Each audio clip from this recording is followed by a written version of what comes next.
being true to yourself is the best way to grow a company because you have a vision of, where you are now. Hey, and thanks for checking out another episode of Content Briefly. Today we're talking to Bridget Poetker. She's the director of growth at a company called Loop Tie. Loop Tie is a gifting platform. So imagine you run a small business and you want to send a welcome gift to a new employee, that kind of thing, all the way up to a corporate gifting platform that giant company might use to send gifts to customers and employees, and et cetera. There's actually really interesting marketplace dynamics going on here, as well as enterprise SaaS. So there's really a lot to unpack there. Really good stuff. We talked quite a bit about values-based marketing, which I thought was a very interesting discussion. I really liked what she had to say about that. We talked also about campaign-driven marketing rather than channel-driven marketing. She has a background in content, but now runs all growth. So it has forced her to think quite differently about how to grow the business overall, as opposed to just focusing on one channel being content. So anyways, lots of good stuff there. I really enjoyed this conversation, and I think you will too. This episode is brought to you by our friends at Teal. We talk a lot on the show about marketing, and when it comes to your career, the product you're marketing is you. But marketing yourself can be hard, even for experienced marketers who could sell honey to a bee, and that's where today's sponsor, Teal, comes in. Teal is your personal career development platform. Whether you're looking to get promoted in 2024 or want to grow your career by making a pivot or landing a new role, Teal is the #1 tool you need, especially if you're tight on time or not sure where to start. With an AI-powered resume builder, job tracker, cover letter generator, and free Chrome extension that integrates with more than 40 different job boards, Teal is the all-in-one platform you need to run a more streamlined, efficient job search and stand out in this competitive market. You get a purpose-built app to help you keep track of roles and applications, plus built-in guidance every step of the way, and some awesome new features coming in the next few months. So if you're thinking of making a change in the new year, leverage Teal and grow your career on your own terms. Get started for free at tealhq.com. Hey everybody, Jimmy from Superpath here today with another episode of Content Briefly. We've got Bridget Poetker today, Director of Growth at a company called Loop Tie. I have a lot of questions about Loop Tie, but first, Bridget, would you mind introducing yourself? Tell us a little bit about who you are and some of the work you've been up to over the past few years. Yeah, I'm Bridget Poetker. I am the content girl. I have found myself in growth now, which is awesome. That growth is being opened up to content roles. I feel like it's definitely more usually a demand gen kind of focused role. Been in tech and content for 5 to 6 years. Before that, I worked as a content and copywriter at an ad agency. So I really try to pull that background forward in how we're thinking about B2B tech. Cool. Yeah. Most notably was at G2 when we scaled up that program in 2019, which feels like a lifetime ago. Yeah. Well, yeah. Pre-COVID, that's like decades ago, basically. How about Loop Tie? Tell us a little about the company, the product, who are the customers? Just kind of like give us a sense of that business.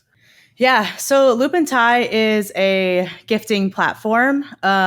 We play in the same spaces as the, bigger Sendoso companies, Postal. I was previously at Postal before coming over to Loop Tie. So I've been in the gifting space and content brand growth for about 2 years now. It's a super interesting market. I feel like it is one of those like nice to have products, but it does have value, right? Like it's definitely not a need to have in the tech stack, but I think that makes the marketing more fun because the customers know that they're like super excited to use the product and it's not like a necessity. Our customers are typically smaller businesses. The thing that makes Loop Tie different than the other marketplaces is all of our vendors are small businesses, mostly women-owned, underrepresented founders. We don't really want to give our money to Amazon and some of these larger kind of corporations. We really believe in sustainability, not from just a environmental standpoint, but economical as well. Like, how do we help support other small businesses? The Loop team has been around for about 10 years and have been around 40 employees for that length of time. So not a huge scale up process, but just found a way to build a product that works for our customers and found a way to grow programs from there. That's awesome. And so it is a marketplace, meaning I want to send something to our customers at the end of the year. I would go in and browse listings that have been created by vendors that you've brought in so that there's, diversity of selection and things like that, which means that Loop and Tie is always trying to satisfy both sides of that marketplace. It's not just bringing customers. There's, probably, I would imagine, a program to like bring new vendors in, test things out, that kind of thing. Yeah. So the other thing that's interesting about Loop is that it's all choice-based gifting. So you send collections instead of specific gifts, whether that's based on like price point or theme. Like new hire, we have new hire collections, but there's a list of 50 to 100 products in there, so that the person that's receiving the gift can pick something that's useful to them that they really want. Basically, they give them a shopping experience instead of sending them just like, here's a t-shirt or those kinds of things. We think and we hope that helps cut down all the corporate gifts that end up in landfills, like, and coffee mugs with the logo on it. Totally. Kind of thing. Yeah. Like it's great, but if I could pick a really nice coffee mug instead that I would actually, looks good in my apartment and I'm excited to use, like, that's a different kind of connection to the product and to the company that sent it to you. Yeah, I love that. But yeah, we really have a huge relationship with all of our vendors. I think that us being women owned and founded as well, like that's where we seek out a lot of other women founded companies. We have a lot of support from our vendors and our marketing and our growth. But we have a whole team for that, buying and merchandising team, typically how like a subscription box company would have a buying and merchandising team. That's kind of how our teams function too. They go out, they find the trending products. It's not just like, yes, we'll take in what our customers want to see on the marketplace, of course, but our team always tries to be ahead as well of like, on the TikTok trends of what's trending on TikTok, probably we want to get in our marketplace. So, and the other good thing about that is like, we feel like we're amplifying brands that maybe people haven't heard about before. So it's a really great ecosystem and it's so rewarding because of the way that it's set up. That's so interesting. One of the things I hope to bring to each episode of this podcast is something we haven't heard before. So already this fits the bill. Amazing. It's so interesting. Love that. How does the sustainability ethos, both on the environmental side, but also on the merchandising side, affect your growth strategy? Like how much does that messaging make it into your marketing stuff? Yeah, a lot. So when I started at Loop, my background is very heavy in like content and traditional content and SEO. What are we ranking for? Can people find us organically in the way that we want them to? I think that the last thing people think about with corporate gifting is sustainability. So that was a huge like green space for us to be like educating the market on 40% of corporate gifts ends up in landfills. Like even just that as a headline. And then the subhead of like how we are, solving, especially when corporate budgets, I think it's over 3 billion is the TAM on corporate market or corporate gifting now. Wow. Like that much money is going, you're literally lighting it on fire. You're throwing it in the trash can, which is crazy.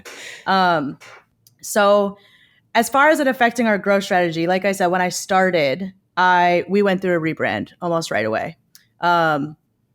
That's what we did at Postal as well. It's what I did at Big Time. It seems to follow me. It seems to be a project that I like to take on. Yeah. I mean, are you even marketing amazing if you're not rebranding?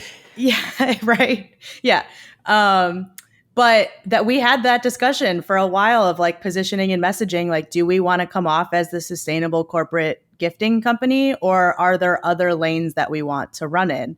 And we just kept coming back to sustainability really being like a values-based growth approach. Like we are focused on companies that think the same way that we do. And we are bullish on the idea that growth doesn't have to be traditional demand gen. And so that's where we really focused on organic and word of mouth and community, kind of jumping off of that sustainability messaging of just like, if this is the way that we want the value props to go, then these are the tactics and growth programs within that make the most sense, Right. Really cool. I want to ask you more about content strategy, but as we dive into that, I am curious how the business model also affects the way that you go about growth. And what I mean by that is, most of the folks we talk to on this podcast, they're B2B SaaS. It's all It's all MRR. That's what they're thinking about. Assuming the revenue here is not recurring, does that affect the way that you run growth? I mean, like the most obvious thing is like bringing in, you acquire a new customer. Now Yep. you want to, every time they hire a new employee, have them, gifting or, Yep. end of year or promotions or other milestones, things like that. Yeah. So the good and the bad part of it is that we have multiple revenue streams, right? So we're buying the products from the vendors directly.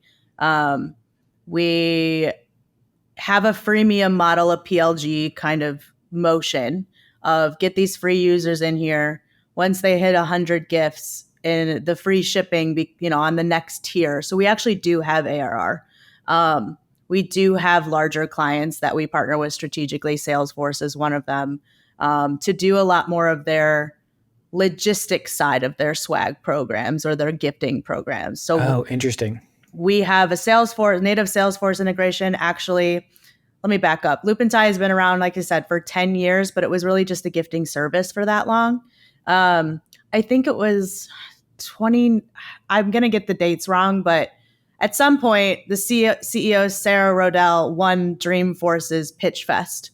And so that was how they started really building a platform and a software solution to plug into Salesforce, essentially. That's cool. So it's a legitimate tech company. Yeah. Yeah, that's cool. But it's crazy that the growth, avenues for the company have shifted so much just based on, okay, now it's not a service-based business now. Even with the PLG motion, with that rebrand, we also did a pricing and packaging refresh, and we are way lower than every other gifting platform in the market. Even just having a freemium model, like it's okay if you come in and gift one time. Like the other growth loop that we have that we see significant success in is when people get a gift, they're very likely to sign up for Loop and Tie. So interesting. Closing that growth loop was really important for us too.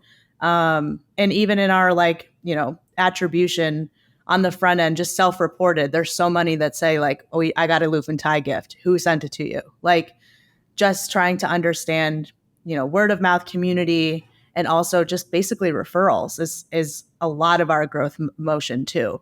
So it's a lot of nurturing. Like it's not traditional like demand creation. It's like capturing and nurturing, and kind of amplifying like what we're doing that's already working.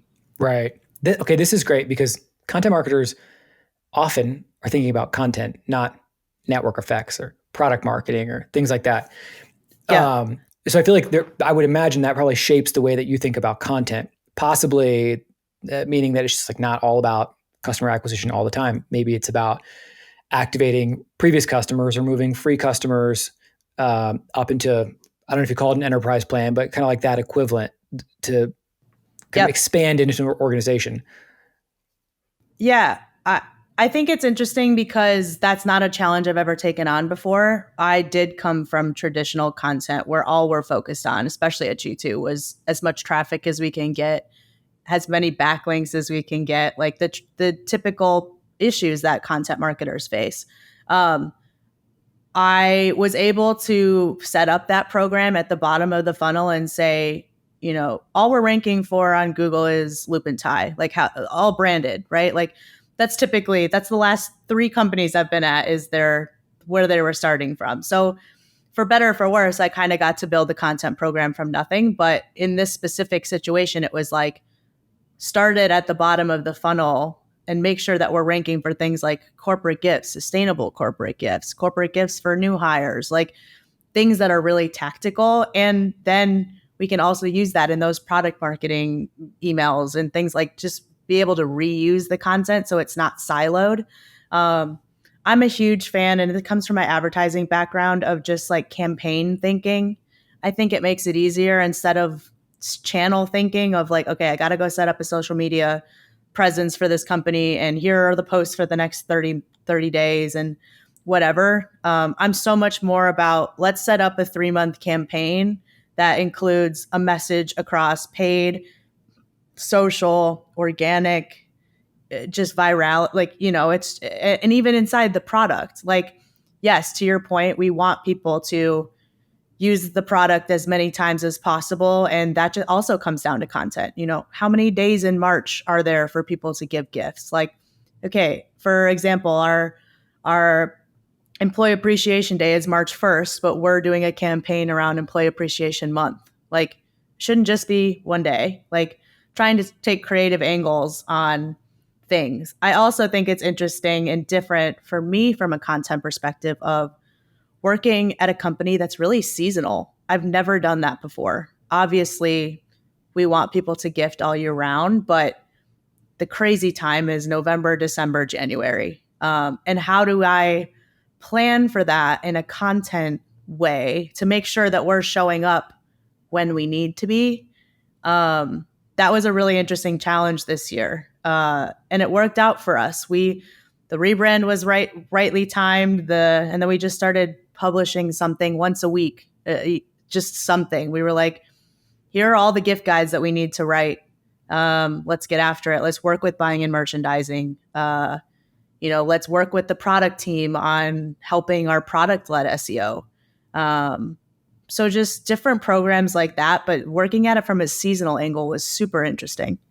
Yeah, that is very interesting. There's a lot of nuances to this business, it sounds like. Yes, there is. And I really appreciate what you said about campaign marketing versus channel marketing. I think we might borrow that for the title of this episode.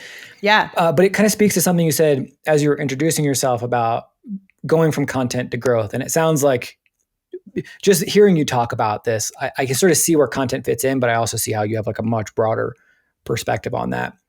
Was there a learning curve there, or did you walk in the door and you're like, it's just so obvious. There's so many other things we could be doing besides publishing articles? Yeah, I think it's a mix of both. I think that as much as I have a lot of experience in content marketing, that's always been my foundation. But I really feel like content marketing is all of marketing. If you can do content marketing well, it's the whole game. Demand gen runs on content marketing. Community runs on content marketing. Yeah. All of these things. And again, taking it back to my advertising background, campaigns and content go together. You can't have a campaign hollowed out without any content in it.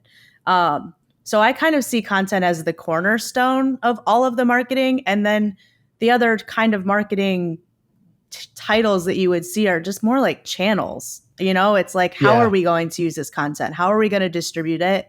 There definitely was a learning curve. So at G2, I was very specifically content and SEO on a team of 30 other content marketers. Oh, wow. It was so fun. Our team was bigger than HubSpot's content team at the time, which was crazy. I don't know, we didn't need that many people, but also we did, just based on the goals that we had. It was so fun. Learning together, failing together, pulling out that 5 million, the first 5 million in traffic was crazy. Then I moved over to Big Time, where it's a Chicago startup. It's like a payments kind of processing thing for billable hours. So a little bit more specific. But I was their digital marketing manager. I wasn't doing content at all. They had a content team. I was doing their Capterra bids, and they're running their pay-per-click and things like that, which that was the biggest learning curve ever. And I also realized my brain just doesn't work that way. Every day signing into Capterra and being like, I got to bid more than this guy. Just not for me. I understand why it's valuable. It's another place that people can find you. I think it was Mitch Kazi. He runs Demandwell now. He used to be at Lessonly. That said, every place or every, keyword or et cetera, piece of content is a door to your website. Try to open as many doors as possible. It's not about opening one door wider. It's isn't it better if you open another door to another path or another person on that path? That's always stuck with me. I like that. But Capterra is the same way. It's a door, right? It's more doors to the website, more doors to your marketing is better. So I think having that strictly organic and then strictly paid back to back, I immediately saw where they marry together. So when I got the opportunity to go to Postal and be their head of content and brand is really where I wanted to be. and where I really feel like that community side comes in. It's so just very authentic to the way that I operate. Um, I again, brand and design and content, like that all just goes together. And so I feel like I kind of got a crash course in growth before actually having the growth title. But like you said, Loop and Tie is very nuanced. So I think that that's also a lesson in and of itself, is like, I can take all these playbooks, all these things that have worked for all these different companies, but it's very specific to whatever company and whatever specific problems that that company is having. Like, if Loop was ranking for all of these things before I had joined, then I wouldn't have written the same things. Obviously, I would have started building on top of that, but we didn't have the foundation to build. So I think that what I've learned most is that focus on yourself and like not the playbooks or not your competitors even. I struggle with that as well, as just some people get so focused on what their competitors are doing and they lose the plot, like, what are you doing? What is your story? Why are you trying to tell the whatever? How do you know that that's working for them? Like, right. So while there was a learning curve, I think the biggest lesson that I learned was focus on the issues that are in front of you and use your entire experience to solve the specific problems at this company. And you'll have way bigger impact faster than trying to sell this long-term content strategy with 9 months of keywords and just like, it's so much better to focus on specifically what's right in front of you. And then how do I use content campaigns, channels to drive impact to that specific thing as fast as possible? The answer is not always going to be the same. Yeah. I'm so glad you said that. I think it's so tempting for content marketers to look at the way other companies do content and just say, let's do that. And I think, have a sense that, if it worked for them and we can reverse engineer it, it will probably work for us too. And actually, at the agency Animals, where I used to work, we studied this a lot, because on our sales calls, we would hear frequently, at the time it was intercom, and companies would say, we want to be the intercom for human resources, or we want to be the intercom for whatever. And at first we were like, okay, we'll try to do that. It doesn't work. It really doesn't work, you know? And for so many reasons, it's almost like the fact that it does work for them is sort of proof that it won't work for you. Absolutely. I think that those are like the red flags now, that when, somebody in leadership says those things to me, it's like that flag that goes off, like they don't really understand marketing, or they don't really understand content marketing specifically. I think that there's a lot of people that focus too much on output and not enough on outcome. Where are we trying to go? Why does it have to be a blog post? Why does it have to be a podcast episode? Why does it have to be this specific thing? How about we start with, we want to reach these people, and then we go research how to find those people, instead of, this is the only way I'm serving you that content because that's what works for me. It's about the customer and how the customers are finding us. It's not about me. Sure. So I think it's really like the output versus outcome conversation.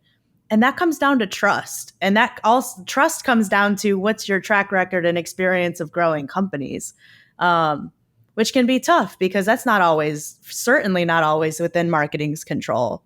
You hope that, you can influence the way that it should. But if all the pieces of the go-to-market engine are not working together, it's going to be an uphill battle. Yeah, for sure. It sounds like Loop and Tie has a strong sense of itself, that it kind of understands the product and the brand and the vision and all of that. Am I overstating that? Or do you, I guess kind of what I'm getting at is, like, does that make your life easier to like go out and execute with a strong sense of who you're executing for, versus maybe other places you worked where it's more like, we do this, run this playbook? Totally. Yeah, I think it's a solid foundation. I think that being true to yourself is the best way to grow a company, because you have a vision of, where you are now, realistically, where you want to be 5 years from now. When everybody's bought into that, versus saying, okay, we want our ARR to be this. Like, this was the first company I've been at where we have growth goals, and we have like the monetary goals surrounding it, but there are so many other values-based goals. that I think was really refreshing to hear from an executive say, and the whole team say, in 5 years from now, we want these companies to be partnered with us on their social impacts programs. Like, that's who we want to be. And so that is a way to get every single person on the team in the boat. Otherwise, you're looking at MRR, ARR. That probably only really pulls your marketing and sales teams in one direction. And product is going toward, we need this many things to ship and for these customers. And it's all going different directions, even though if you're all trying to get to the revenue goal. But does the product and engineering team really have a vested interest in the revenue goal outside of their bonus? No. Right. You know what I mean? So like it is those values-based things that quote unquote are fluffy, but that's how I feel you should be building a business, instead of, at least it gives you a direction as a whole team to be working toward. And then every little thing that you're working on, you have a place to say, does this get us there? Is this valuable right now? Is it valuable for us 5 years from now? Like, it just creates a depth that I think is really missing inside of these tech companies today. Yeah, that's really cool. I love that. I do want to ask you about your team too. Like, what does the growth team look like? And as part of that, I'm just curious how you balance in-house resources versus any external resources, agencies or freelancers that you rely on. Yeah. So I joined Loop as, I think, employee 40 and marketing team member 5, including the CMO. So we have MK as our CMO. MK is like ex-Alice, ex-HubSpot. They've been around. They know what they're doing. They were actually really championing me when I came over, of like, this isn't a traditional growth demand gen role. Like, we want you to do your thing in organic and community. And I'm like, sold. Yeah. Like, how great is that? Just hearing a leader, and they've known me for a while. They've seen me operate. Sarah Pye and I used to do Self-Control and Cheese with the podcast. Used to work for them at Alice. So that's how we got connected. They've been a mentor to me for a long time.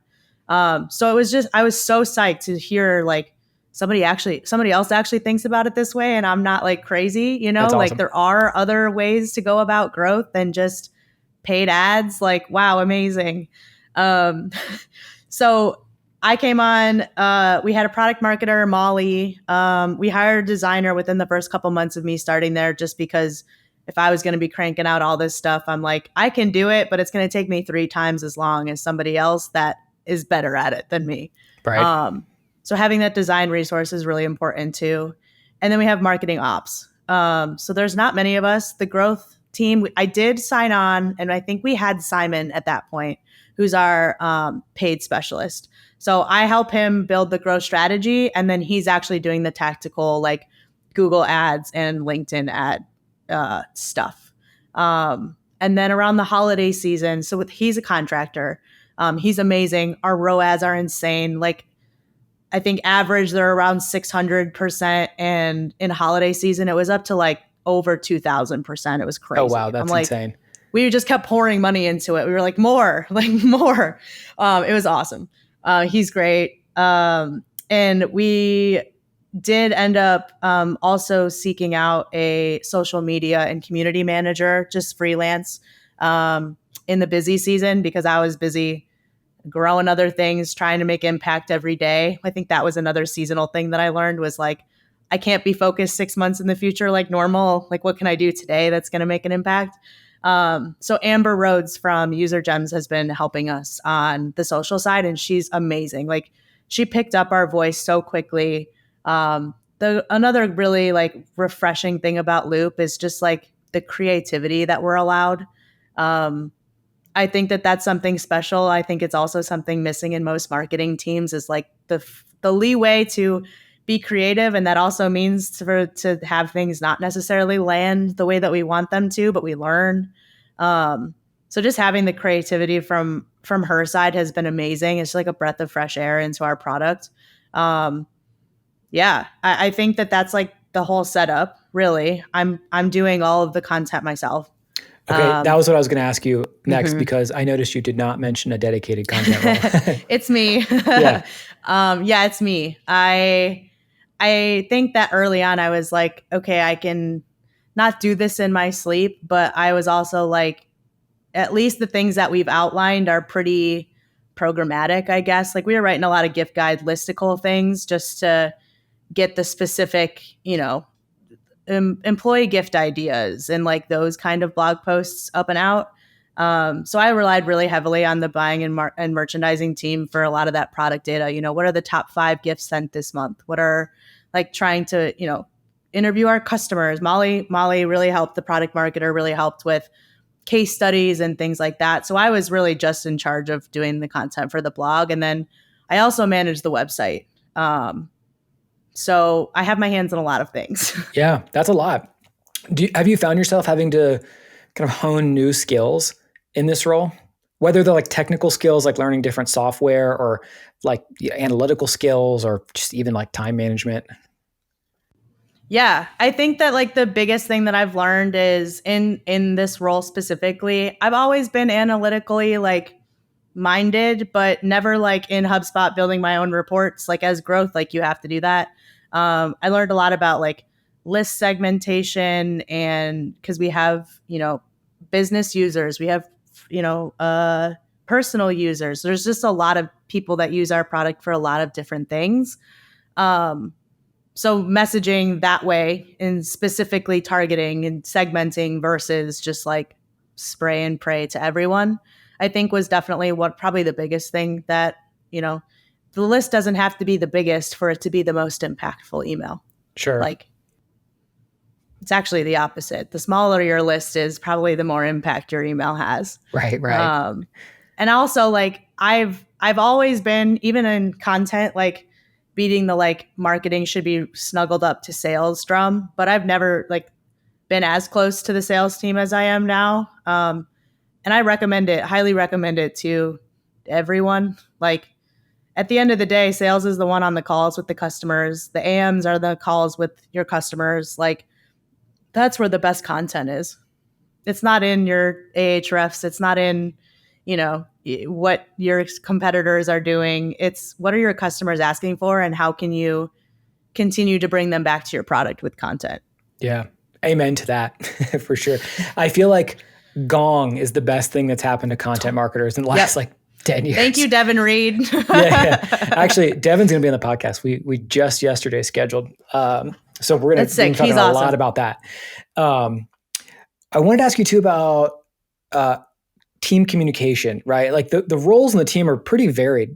Do you have like a weekly growth meeting or a monthly growth meeting where everyone syncs up? Do you split that time between kind of like status updates and, kind of like making space for more creative thinking? I would just be curious, like how you and the team go about staying in touch with each other. Yeah. So both contractors, I have a standing bi-weekly, I think. So I do paid ads on the opposite weeks that I do content or social and community. So I touch base with both contractors twice a month. And we communicate almost exclusively in Asana and Slack, obviously. As far as like the internal team, we have a marketing meeting every week where everybody is kind of bought into all of the growth programs and understands what's happening, because we have it set up in campaigns. So that touches product marketing, that touches the design side, etc. So we kind of run our marketing meetings as those status updates. And then we actually have basically an all hands every week with the whole team. It's definitely more lax than like, this is what marketing's working on. We have that once a month of like departmental updates of priorities, but we typically will do like every single person. So it's not many, there's 40 of us, like it's pretty quick, but does a happy face, meh face, or sad face for the week and tells us why. And then we all answer the same like silly question to just like get like we're all remote. The company's always been remote. Yeah. I think that's a huge benefit too, is like, it's always been remote. This is always how they functioned. So they really have found like a groove and a culture in that. And like they make those meetings fun. It's not like, oh, I have another all hands meeting. It's like, what's the question of the week going to be? And how am I going to answer it? And it's nice to also hear like how people are feeling, and then why, like specifically, what are you working on that's making your, a sad face or a happy face, so that people get bought in and understand what everybody is working on at every step of the way. Yeah. Sounds like Loop and Tie really understands culture as well. Yeah. Like there's a difference between the company that developed a remote culture 10 years ago versus the ones that freaked out during COVID and started doing like Zoom call icebreakers that everybody hated. Yep. Yeah, well, it feels authentic to who they are because it is. Yeah. I also feel like that comes directly from the top. Like Loop is also the first tech company that I've been at where there's the 3 sales team members. I think the person that's been there the least amount of time is like on year 4. Like, oh wow, it's like it's a solid group, and it's been a solid group, which I think is really helpful too. Like they've been through so many phases together that also helps the culture. Is just like it is a tech company, things change. Like that's just how we roll here, and that's how we operate, and it's part of what makes us a successful business is that we've all ridden these waves together, you know? Yeah, totally. On my list is reporting. Got to ask you about reporting. Are there a handful of metrics that you really care about? And related to that, are there any kind of tools or processes that you rely on to make reporting easy? Yeah, we love HubSpot. I mentioned earlier that MK came from HubSpot, but every company I've been at, I'm like, do we have HubSpot? Can we use HubSpot? How can we use HubSpot more? This is an ad for HubSpot now. You know, I've never used HubSpot. Really? I've been in marketing for like 15 years. I've never used it. That's amazing. I feel like I'm missing out. So we use HubSpot for just like the centralization of everything. On the growth side, I'm tracking both demos and signups. At the beginning of the year, last year, my directive was increase as many free signups as you can. Like the demos are coming in from strategic partnerships, are coming in from sales going to these events. Obviously, make it a place that we can get demos, but signups was the directive. So I was really heavily tracking that and like changing programs based on that. You can see even on our website, like demo is the secondary button, sign up is the first. And what you had said earlier about we have, we don't necessarily do the like MQL to SQL to like all of these things because our sales team is small. That's not how they've ever operated. They used to be a service, like they could get on a call and sell it on that call. They could get on a call and it takes 6 months to sell it. Like it's so specific to who we're talking to and like who's on the other end of the phone. That creating process for that would be a waste of time, honestly. Like, so I think that it's really helpful that our sales team is also just like very much up for whatever. But so we track signups. For me, we did the huge like GA4 stuff, which was horrible. We had a great agency help us with moving data over into Looker Studio and Microsoft Clarity and pulling it over into just a place that wasn't GA4 because it's not great to look at and it's really hard to use, which sucks because I used to be in Google Analytics every day and now I feel like crazy for never looking at it. I'm also a huge, like I check Google Search Console almost every day. Like are the impressions and the clicks going up? Like at the end of the day, that is the core of my job is how many people are we driving to this website? Yeah. And in that vein, like, so impressions and clicks are one thing, but my favorite metric forever and always will be like time on page. Are people finding what they need? How many pages are they looking at? Pages per session? Like, what's the quality metric out of the quantity? Like that's the one is time on page. Are they finding what they need? Are they staying with us? Are they actually reading the content? And then are they clicking through the product? How many? Because I think our product is open to, like, you could sign up at the end of the process if you wanted to, the gifting process. So are they clicking into the product? Are they making that jump? How long are they on there for? Are they finding what they need? And that helps me inform the product team of like, Hotjar says people are dropping off here. Like, can we look at that? So it's definitely a mix of a lot of stuff. Obviously, I have, the Ahrefs to do some of the initial keyword research on the front end. But I would say the majority of stuff is in HubSpot. And it's like tracking the typical website traffic from different sources. Again, our biggest source is direct. And that's because of people sending gifts And so when people receive a gift, they're going direct to the website. And obviously growing organic traffic and growing paid traffic as well. Common misconception is organic programs are free. That's not the case. Like, you're still paying somebody to do it, right? Like, it's just a different kind of play. It's not so month to month. It's hopefully long term if you're doing it right. Yeah.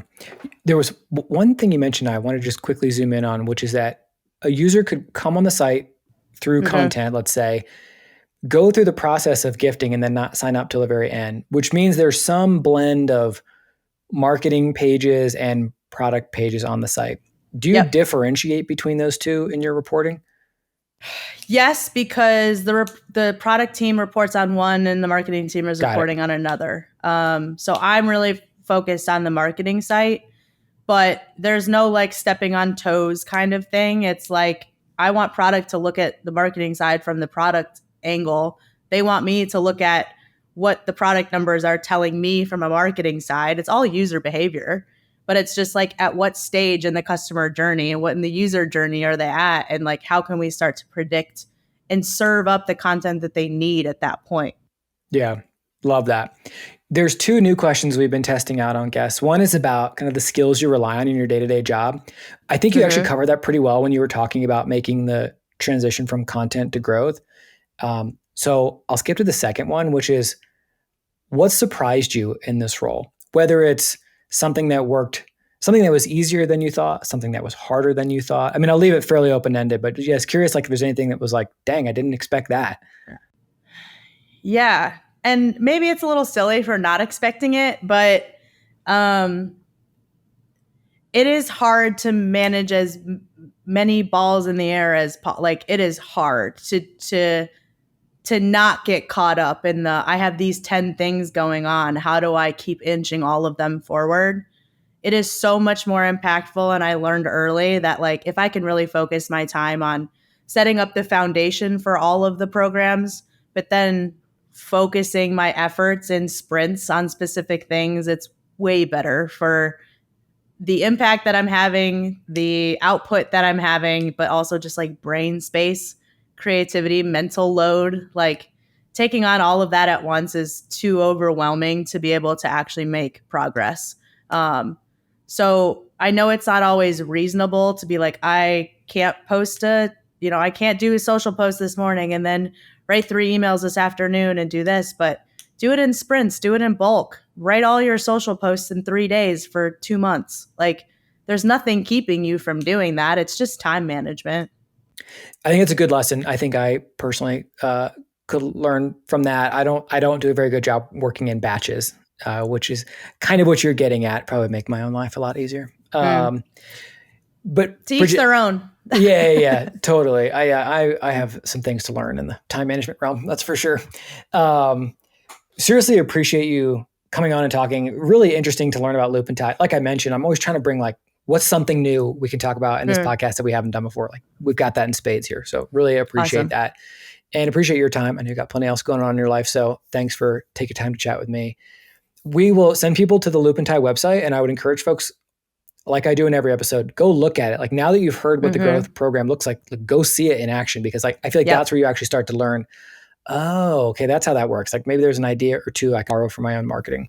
But would love also to send people to connect with you, to LinkedIn, personal websites, portfolio, or anywhere else.